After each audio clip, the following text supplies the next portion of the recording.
Bonjour à tous et à toutes, j'espère que vous allez bien. Aujourd'hui on part sur les traces d'un couple mythique, Bonnie Parker et Clyde Barrow, certainement le couple criminel le plus célèbre du XXe siècle. Si l'on devait dresser une liste des gangsters les plus populaires de l'histoire, le nom de Bonnie et Clyde en ferait sans aucun doute partie. Les circonstances de leur rencontre sont incertaines. Peut-être alors que Clyde tente de dérober le véhicule de la mère de Bonnie. Cette dernière quitte tout pour partager avec Barrow une vie faite de vols de voitures, de braquages de banques et de meurtres. Cette fuite en avant, vouée à la tragédie, prend fin le 23 mai 1934 en Louisiane dans une embuscade tendue par la police. Bonnie et Clyde deviendront par la suite les symboles d'une révolte contre la société et son ordre moral et financier. Vous voulez en savoir plus sur Bonnie et Clyde? Venez avec moi. Clyde Chestnut Barrow vient au monde en 1909 à Tellico, près de Dallas. Il est le cinquième d'une famille pauvre de 7 enfants. Son père, Henry Barrow, est un travailleur acharné qui subvient aux besoins de sa famille par le biais de l'agriculture. Tandis que sa mère, Cummy Barrow, est une femme au foyer. Seule, elle s'occupe au mieux qu'elle peut de ses enfants, en leur inculquant notamment certaines valeurs religieuses.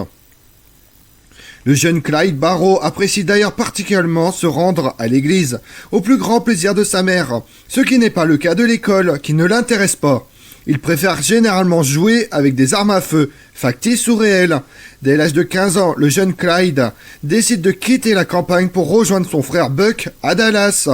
En découvrant la ville, Clyde tombe immédiatement sous le charme de la vie citadine, avec ses vitrines de magasins et surtout les filles.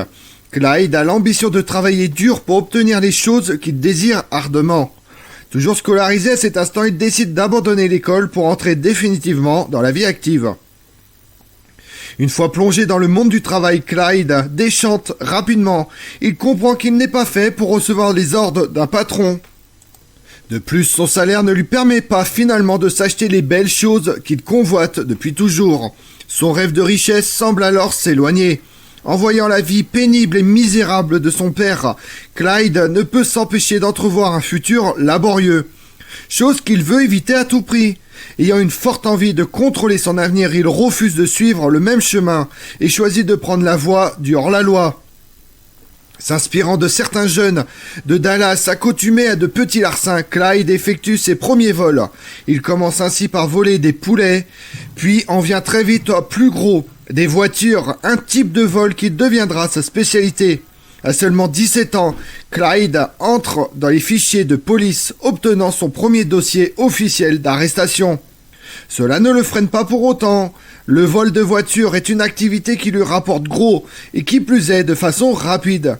Il continue de s'initier à d'autres activités délinquantes comme les cambriolages. Bonnie Elizabeth Parker est née le 1er octobre 1910 à Ravenna, dans l'état du Texas, une ville principalement paysanne. Charles Parker, son père, est maçon tandis que sa mère Emma est couturière dans une usine. Les Parker comptent 4 enfants. Alors encore en bas âge, Bonnie perd son père suite à un accident de travail. Seule à élever ses enfants et en situation précaire, Emma, sa mère, est contrainte de chercher du soutien auprès de ses parents. La famille déménage ainsi à l'ouest de Dallas, à Sermont City, une ville particulièrement pauvre. Âgée de 6 ans, Bonnie fait déjà preuve d'un tempérament de battante, en particulier à l'école, où elle est parfois prête à en découdre avec filles comme garçons. Elle n'hésite pas à se chamailler avec toutes les personnes qui lui causent du tort. Durant l'adolescence, la jeune Bonnie développe une obsession pour le maquillage et les vêtements. Son parcours scolaire prend fin au lycée. Bonnie entre alors dans le monde du travail et trouve un poste de serveuse dans un café où elle se prostitue occasionnellement avec quelques clients. Malheureusement, la Grande Dépression de 1929 va lui faire perdre son emploi. Sans travail, sans revenu, Bonnie ne perd pas de vue cependant son rêve le plus précieux, atteindre la célébrité et vivre une histoire d'amour passionnante. Or, plus le temps passe, et plus elle en vient à se demander régulièrement dans son journal intime « Mais pourquoi rien ne se passe ?» jusqu'au jour où une rencontre lui permet d'accomplir ce qu'elle a toujours désiré. Par le biais d'un proche en commun, Bonnie et Clyde se retrouvent par coïncidence à une fête organisée au début du mois de janvier 1930. Durant cette soirée, Bonnie remarque un jeune garçon attirant particulièrement son attention, un certain Clyde Barrow. Elle tombe immédiatement sous le charme. Ses vêtements, sa voiture de luxe lui font également bonne impression. Bonnie voit en Clyde la promesse d'une aventure passionnante et divertissante. Du côté de Clyde, le coup de foudre est réciproque. Le jeune bandit apprécie chez elle sa détermination à vouloir se sortir de la misère et son refus catégorique d'accepter une vie moyenne. Le couple de gangsters le plus célèbre de l'histoire est alors né. Pourtant, un événement chamboule vite leur romance. La police était sur le point de jouer les troubles fêtes. Recherché par la police dans plusieurs villes, Clyde est arrêté puis mis en détention provisoire. Il est emprisonné dans la prison du comté de Dallas. Le temps de son jugement, séparé de son nouveau petit ami, Bonnie lui écrit de longues lettres d'amour et lui rend parfois visite. Au moment du jugement, le 3 mars 1930, 7 chefs d'accusation sont retenus contre Clyde Barrow, la plupart étant pour vol de voiture et possession de biens volés. On lui ordonne de purger 2 ans de prison. Après de mûres réflexions, Clyde élabore finalement un plan pour s'évader de prison. Clyde demande à Bonnie de lui transmettre discrètement une arme à feu lors d'une visite. Avec l'arme en sa possession, lui et 2 autres détenus devraient prendre en otage les gardiens de prison, pour ensuite prendre la fuite en volant une voiture. Clyde réussit en effet à s'échapper comme prévu. Cependant, de nombreux policiers sont à leur trousse et Clyde est arrêté avec ses complices une semaine après l'évasion le 21 mars 1930, soit seulement 20 jours après l'évasion. Cette fois-ci, on le condamne à 14 ans de prison. Il est affecté à l'une des prisons les plus dures du Texas, la prison agricole d'Estam. Après son transfert à la prison d'Estam, Clyde comprend immédiatement l'enfer qui l'attend là-bas. Dans ce pénitencier ultra strict, les prisonniers travaillent 10 heures chaque jour dans les champs, à une fréquence de 6 jours sur 7. Pause déjeuner de 5 à 10 minutes. Des gardiens de prison avec une attitude sévère. Enfin une possibilité de s'échapper, presque nulle, avec 8 gardes pour un prisonnier. Seules 4 évasions ont réussi sur les 302 tentées. Bonnie lui rend alors de moins en moins visite. Ses lettres d'amour se font aussi de plus en plus rares. En effet, Bonnie, suite à l'incarcération de Clyde, se sent extrêmement seule.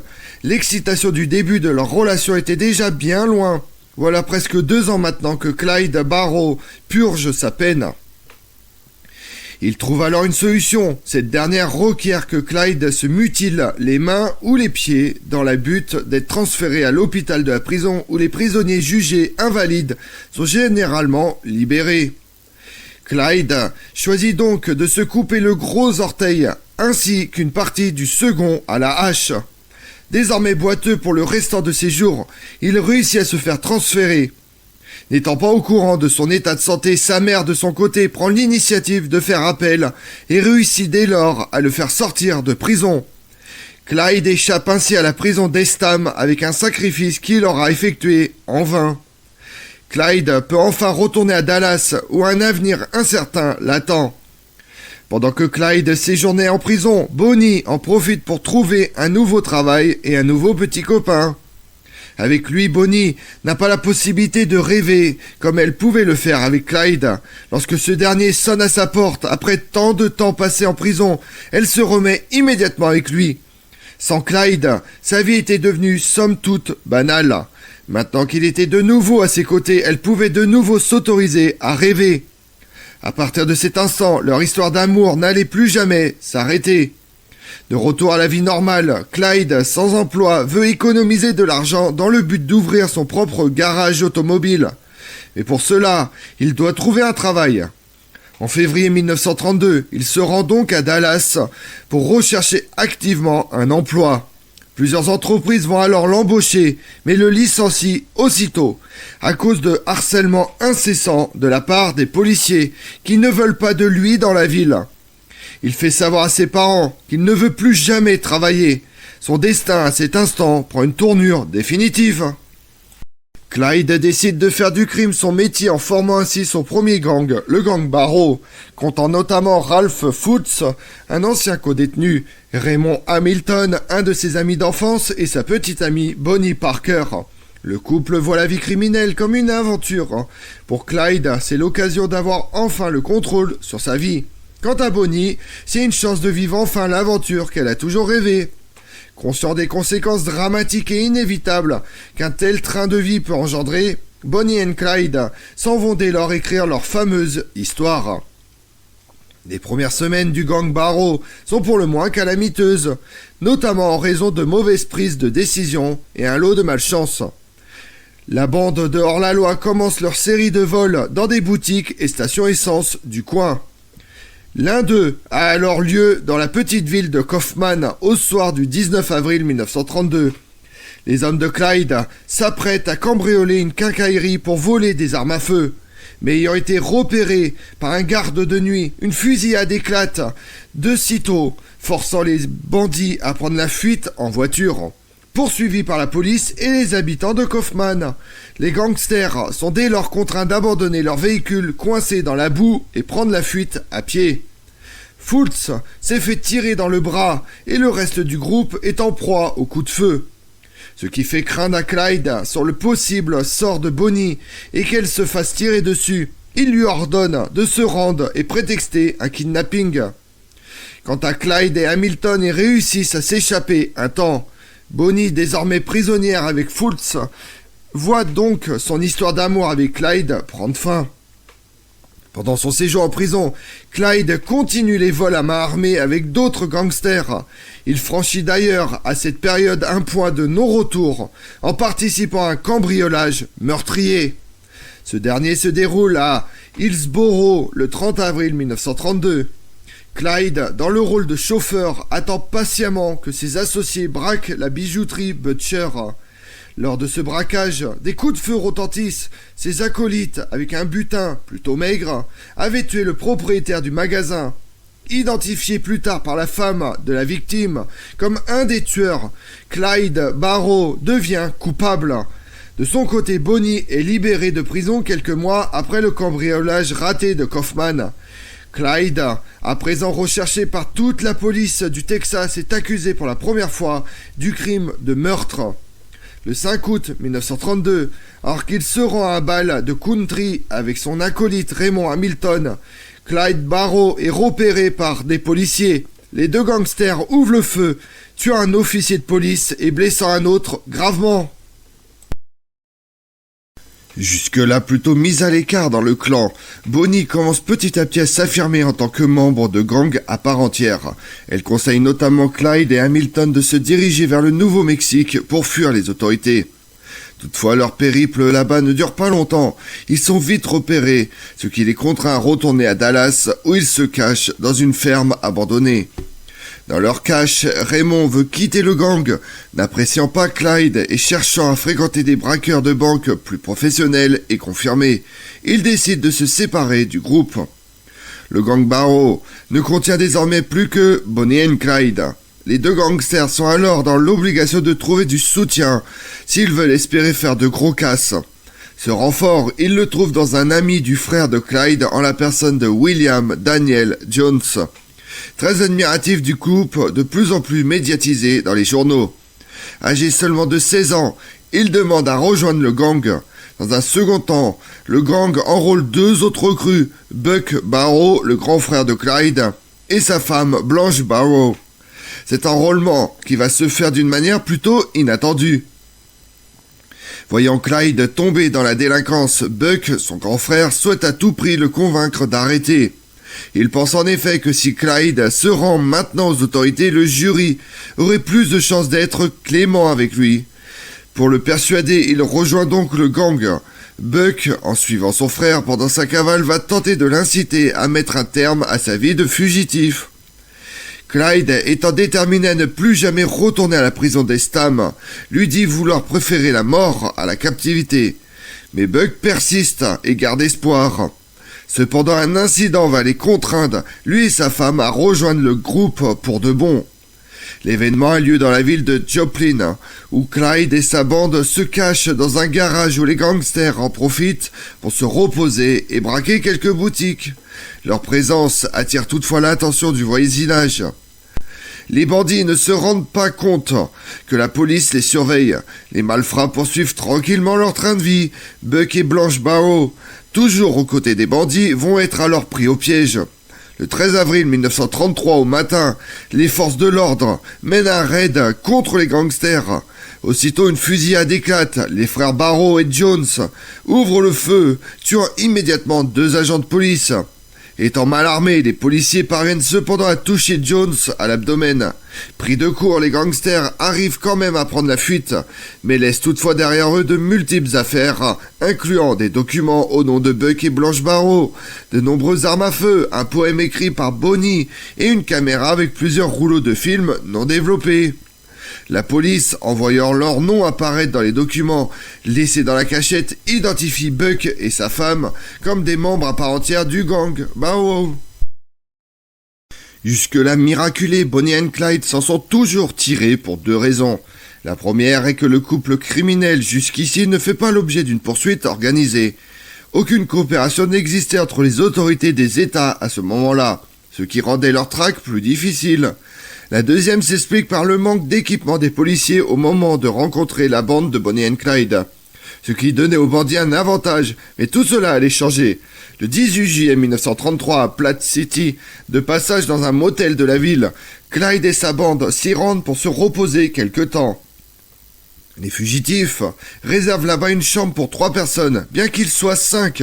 Suspicieux, le propriétaire du motel n'est alors pas dupe, il comprend très vite que quelque chose de bizarre se trame. Des suspicions qui se confirment d'ailleurs en voyant la voiture des gangsters garée en marche arrière dans le garage. Une technique alors très courante chez les criminels de l'époque qui voyaient là un moyen d'échapper plus rapidement à la police. Le gang Barrow, sans se douter de rien, séjourne dans ce motel, qui est un lieu de rassemblement pour les policiers locaux et les agents de la patrouille routière. Le propriétaire du motel, toujours aussi méfiant, en profite alors pour les informer de la situation. Il les décrit physiquement et donne même leur plaque d'immatriculation. Conscients qu'il pourrait très bien s'agir du gang Barrow, les policiers mettent leur cabine sous surveillance et se préparent à attaquer. Ils s'arment en conséquence et se préparent à mener un raid contre Clyde et son bande. L'opération débute le 20 juillet 1933 à 1h du matin. 13 agents de police lourdement armés sont envoyés à Platte City pour coincer Bonnie et Clyde et leurs associés. Le raid commence lorsque des agents toquent à la porte de leur appartement. Blanche, réveillée de sursaut, demande aussitôt l'identité du visiteur, qui lui répond en hurlant « Police, ouvrez !» 1 minute plus tard, le gang Barrow ouvre le feu. S'ensuit une fusillade opposant une troupe de 13 policiers à 5 gangsters. Pendant ce temps, Clyde réussit à se rendre dans le garage pour démarrer la voiture, très vite accompagné par Bonnie et Jones. Blanche et Buck, quant à eux, doivent passer par la porte principale s'ils veulent se rendre au garage. La démarche particulièrement périlleuse pourrait facilement les exposer au feu des policiers. N'ayant pas le choix, le couple court à toute vitesse vers la voiture où le reste du gang les attend. Buck, en plein milieu de sa course, se prend une balle dans la tempe gauche, fracassant une partie de son crâne et exposant son cerveau. Blanche, sous le choc, vient immédiatement à sa rescousse en le traînant jusqu'à la voiture, pendant que Jones effectue un tir de couverture de son côté. Une fois au complet, les gangsters s'empressent de prendre la fuite. La voiture dans laquelle ils se trouvent commence alors à se remplir de sang. Buck est entre la vie et la mort. La cavale des 5 gangsters après la fusillade de Platte City commence mal. Clyde passe plusieurs heures à trouver la bonne route pour semer les policiers. Pendant ce temps, son frère Buck lutte pour rester en vie. Sa femme Blanche essaye tant bien que mal de lui presser le trou dans la tête. Malheureusement, il semble condamné. Son sang se répand abondamment. Plus tard dans la nuit, Clyde réussit enfin à trouver un endroit où le gang pourrait respirer. L'endroit en question est un parc boisé, situé à côté de la ville de Dexter. Là-bas, le gang établit un petit campement. Clyde et Jones entreprennent de creuser la tombe de Buck. Pour eux, il n'a aucune chance de survivre. Pourtant, Buck s'accroche toujours à la vie et arrive même parfois à échanger avec le reste du groupe malgré sa grave blessure. Pensant être tranquille dans ce parc, les gangsters déchantent très vite. Lors de sa cueillette de mûres, un fermier du coin découvre leur campement, des bandages et des coussins de siège ensanglantés et brûlés. Suite à cette sinistre trouvaille, les policiers sont dès lors immédiatement mis au courant. Conscients qu'il pourrait très probablement s'agir du gang Barrow, les autorités s'apprêtent donc à attaquer. L'assaut est prévu pour l'aube avec 10 policiers ainsi que de nombreux habitants s'arment pour mettre fin à la cavale des célèbres fugitifs. Le 24 juillet 1933 à 5 heures du matin, Clyde est en train de dormir. Il est réveillé par des craquements de branches qui le font immédiatement sursauter. Le chef du gang Barrow lance le cri d'alerte. Un assaut est lancé contre la bande. La troupe de policiers ainsi que les habitants de Dexter ouvrent le feu, suivi très vite d'une riposte des gangsters. Clyde et Jones, déjà touchés par les balles, sont pris de surprise et tentent de prendre la fuite en voiture avec le reste du gang. Mais tous sont pris au piège. Voyant les bandits se diriger vers les véhicules, les policiers tirent afin d'empêcher toute éventuelle fuite. Contraints de continuer à pied, les gangsters poursuivent leur cavale et traversent une rivière qu'ils aperçoivent en bas d'une colline. À cet instant, Clyde doit faire face à une terrible décision. Aider son frère Buck immobilisé au sol ou sauver le reste du gang. Bonnie et Jones, Blanche étant restée à côté de son mari. Les choses allant très vite, il prend la décision d'abandonner Buck et Blanche qui se font capturer par les troupes derrière eux. Toujours en fuite, Bonnie, Clyde et Jones s'empressent de trouver une voiture. Buck meurt quelque temps plus tard en succombant à ses blessures. Quant à sa femme, Blanche, elle écope d'une peine de prison de 10 ans.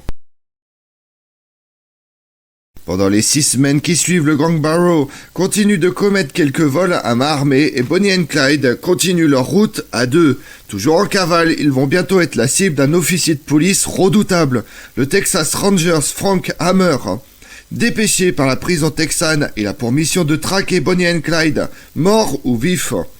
Ne faisant pas dans la dentelle, Frank Hammer est surtout connu pour être un agent de police impitoyable avec les gangsters qu'il rencontre. On lui crédite notamment 53 meurtres, 17 blessés à lui tout seul. Quelques mois après la fusillade de Platte City, Bonnie et Clyde accueillent un nouveau membre dans le gang, Henry Medvin, un jeune braqueur de banque. Ensemble, les gangsters volent des armureries dans lesquelles ils récupèrent plusieurs fusils et munitions. Avec ces derniers, ils effectuent d'ailleurs un braquage de banque. Âgé de 22 ans au moment de rejoindre le gang Barrow, Henry Medvin est très apprécié par Clyde, qui lui donne toute sa confiance. Discret et docile, il est l'acolyte idéal pour le couple criminel. Cette confiance aveugle allait pourtant leur jouer de mauvais tours. Henry a en effet l'intime conviction que Bonnie et Clyde sont sur le point de se faire tuer. Ne voulant pas subir le même sort, il décide, avec son père, de collaborer avec le shérif Anderson Jordan. L'accord est le suivant. En échange d'informations sur l'itinéraire de Bonnie et Clyde, la justice offrirait à Henry Medvin une amnistie totale. Avec sa troupe de 6 Rangers, il élabore un plan pour les arrêter. Ce dernier se déroulerait de la manière suivante. Attendre l'arrivée de Bonnie et Clyde à Bienville, Parrish, se cacher dans les buissons à l'entrée de la ville, près d'une route rurale peu fréquentée dans le but de les arrêter. Prétexter une panne de voiture avec l'aide du père de Henry Medvin pour que le couple vienne au secours et stoppe leur voiture. Sortir dans la cache et ordonner aux gangsters de se rendre. Attendant patiemment le signal qui leur permettrait de commencer l'embuscade, les hommes de Hammer se tiennent donc prêts. L'appel est donné le 22 mai 1934. D'après les informations de Henry Medvin, Bonnie et Clyde devraient arriver le lendemain matin à 9h. Ce jour-là, Henry s'absente sous prétexte de rendre visite à un cousin. Seul à présent dans la voiture, Bonnie et Clyde se rendent alors à Bienville pour rendre visite à la famille Medvin. En empruntant la route rurale dans laquelle Frank Hammer et ses hommes se cachent, le couple ne se rend pas compte à ce moment-là du piège qui les attend. Mercredi 23 mai 1934, 9h15, une voiture s'approche au loin à toute vitesse vers le guet-apens orchestré par les hommes de Frank Hammer. Il n'y avait pas de doute, c'était bien le couple criminel le plus recherché des États-Unis, Bonnie et Clyde. Comme prévu, le père de Henry Medvin est sur le bord de la route avec sa voiture prétendument en panne. Lorsque Bonnie et Clyde s'approchent du véhicule, ils ralentissent. Hammer et son équipe, cachés dans la verdure, peuvent alors enfin percevoir le visage de Clyde derrière le volant et celui de Bonnie à ses côtés. Mais lorsque la voiture des gangsters est sur le point de s'arrêter, un des hommes de Hammer ouvre le feu sans ordre, tuant instantanément Clyde d'une balle dans la tête. N'ayant pas eu l'occasion de demander leur reddition, Frank Hammer et sa troupe lancent alors l'embuscade fatale. Sous les cris de terreur de Bonnie, qui voit son compagnon inerte, les officiers de police fusillent le véhicule de 150 balles. C'est la fin de partie pour les gangsters. Lorsque la nouvelle de leur mort se répand, des milliers de personnes s'agglutinent autour de leurs dépouilles en direction du médecin légiste. Des fanatiques essayent alors d'arracher des souvenirs, tels que des morceaux de vêtements ensanglantés, des cheveux, voire une oreille. Une légende vient de naître. L'histoire de Bonnie et Clyde a fasciné le grand public et a largement popularisé à travers des films, des livres et des chansons. Leur héritage complexe mélange le romantisme de leur relation avec les actes criminels violents qu'ils ont commis, en faisant des icônes ambivalentes de la culture populaire américaine. Hollywood a traité l'histoire de Bonnie et Clyde à plusieurs reprises, y compris dans les films The Bonnie Parker Story 1958, Bonnie and Clyde 1967. Il y a de nombreuses références à Bonnie and Clyde dans la musique, avec Bonnie and Clyde de Serge Gainsbourg et Brigitte Bardot en 1967. La chanson de Mel Torme 1968, La légende de Bonnie and Clyde en 1968 également. À la télévision, on retrouve Bonnie et Clyde dans de nombreuses séries, les dessins animés des Looney Tunes, Bunny and Claude en 1968, une parodie, les dépeignant comme des lapins volant des carottes, le téléfilm Bonnie and Clyde 1992. Dans l'épisode de 2016 de Timeless, saison 1, épisode 9, on retrouve Bonnie et Clyde. L'histoire de Bonnie et Clyde est parodiée dans Love Springfield Steel, un épisode des Simpsons avec Marge et Homer dans le rôle titulaire de Bonnie et Clyde. La comédie musicale Bonnie et Clyde a vaguement inspiré de Parker et Barrow, créé en 2009. Le jeu vidéo n'est pas en reste non plus. En 2010, Fallout New Vegas met en scène la voiture de la mort des hors-la-loi. Vicky et Vance sont basés sur le couple de hors-la-loi de la vie réelle, Bonnie et Clyde. Comme on l'a vu, l'histoire d'amour légendaire n'ont eu de cesse, durant leur courte vie, de tenir leur rang de chef du fameux gang des Barrow, entre sens de la famille et rébellion contre la société des années 30. Cette aventure prend fin quand 6 policiers se positionnent sur une petite route de Louisiane. Le couple d'assassins est censé y passer à bord d'une Ford V8. Les policiers lourdement armés ouvrent le feu, criblant de balles le véhicule et ses occupants. Ces derniers meurent quasiment sur le coup, sans avoir pu riposter. L'événement, immortalisé par de nombreuses photographies et un film en 16 mm, achève de faire du couple un des emblèmes de son temps. Symbole malgré eux de la dureté d'une époque, celle de la Grande Dépression, figure romantique d'un amour perçu comme libéré, le truand et la poétesse auront engendré un mythe moderne. Je vous remercie d'avoir suivi cette vidéo en ma compagnie. Si vous voulez connaître mes autres vidéos, retrouvez-moi chaque matin à partir de 6h45 sur ma chaîne YouTube Tout sur l'Histoire avec Damien, mais également sur les réseaux sociaux, Twitter et Instagram, Histoire Damien. Et pensez à liker, commenter et vous abonner. Je vous remercie à tous.